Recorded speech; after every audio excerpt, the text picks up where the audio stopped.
Yes, so Rahul Ravindran గారు రీసెంట్గానే girl ఫ్రెండ్తో ఒక సెన్సేషన్ క్రియేట్ చేశారు. చూశాను సార్ ఇక్కడ రాగానే. అంటే అటు రష్మిక దీక్షిత్ శెట్టి కూడా కాదు, రాహుల్ రవీంద్రన్ గారి ఫేవరెట్ అయిపోయారు అందరూ కూడా. సో ఇప్పుడు కార్తీ గారితో ఒక సినిమా చేయాలంటే ఎలాంటి కథ చేస్తే బాగుంటుందంటారు డైరెక్టర్గా? అండ్ నేను చాలా సరదాగా చెప్పేవాడిని, కానీ యాక్చువల్లీ ఒకటి ఉందండి, ఒక ప్రొడ్యూసర్తో ఆల్రెడీ డిస్కస్ కూడా చేసాం, ఇంకా ఆయనకి తెలీదు. బట్ మేబీ ఆఫ్టర్ ఒక 1 or 2 years వెళ్తాను ఆయన దగ్గర. సో అది ఇప్పుడు బయట చెప్పలేను కాబట్టి.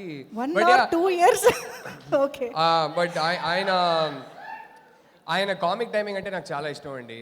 అండ్ ఆయన యాటిట్యూడ్ చాలా ఇష్టం నాకు. సో ఈ రెండు ఉండాలని అనుకుంటా, కానీ చూద్దాం ఏముంటుందో. ఓకే, కార్తీ గారు ఏం ఎక్స్పెక్ట్ చేస్తున్నారో? 1 or 2 yearsలో ఎలా రాబోతున్నారని అనుకుంటున్నారు? అందరితో పాటు చేయాలి. Any expectation? నో, ఆయన అడిగాను కాబట్టి ఎనీ ఎక్స్పెక్టేషన్? మీరు ఏదైనా ఒక అప్డేట్స్ కావాలి మీకు. అవును, అప్డేట్స్ వచ్చింది కదా చాలా. ఇక్కడ నుంచి లాగింది చాలా. ఓకే.